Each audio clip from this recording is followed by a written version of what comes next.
समृद्ध भारत म्हणजेच आत्मनिर्भर भारत होय। यात सरकार, देशातील नागरिकांनी मिळून काम करणे गरजेचे आहे। शेतकरी, मजूर, कामगार, विद्यार्थी, महिला, वैज्ञानिक या प्रत्येक व्यक्तींची भूमिका महत्त्वाची आहे। जर आपण सर्वांनी मिळून देशी उत्पादने वापरली, स्वदेशी उद्योगांना समर्थन दिले, नवचार म्हणजेच नवीन आविष्कार पुढे आणले तर भारत आत्मनिर्भर बनू शकतो। त्यासाठी सर्वांनी मिळून आपल्या कौशल्यावर, नवीन संशोधनावर व उत्पादनावर विश्वास ठेवला, त्याचा वापर केला तर भारत हा जगातील सर्वात मोठी लोकसंख्या असलेला देश आहे। यामुळे नक्कीच भारतीय अर्थव्यवस्था विकसित होईल। भारताला आत्मनिर्भर बनवण्यासाठी अनेक उपाय आहेत। त्यापैकी एक म्हणजेच पर्यटन। आपली भारतीय संस्कृती सर्वात प्राचीन संस्कृतीपैकी एक आहे।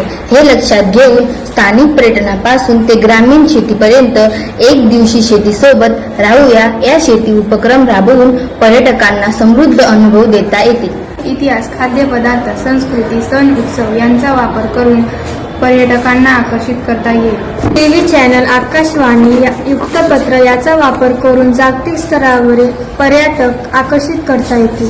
भारतातील विविध भूप्रदेशांचे वैशिष्ट्य लक्षात घेऊन स्वदेश दर्शन यात्रा आयोजित करणे, यात कल्चर हेरिटेज, हिमालय परिक्षेत्र, समृद्धी, तटवर्ती प्रदेश, बौद्ध, जैन, शीख, हिंदू, इतर धार्मिक तत्वज्ञानाशी संबंधित क्षेत्रे यांचा यात यंत्रामध्ये समावेश करता येईल। जागतिक वाहिन्यावरून प्राचीन राजघराणे, राजवाडे, तीर्थक्षेत्र इत्यादी माहिती दिल्यामुळे जागृती होऊन जो भारतीय भूप्रदेश जगाला अनभिज्ञ आहे तो सर्वांना माहीत होऊन त्यातून पर्यटनाला चालना मिळेल।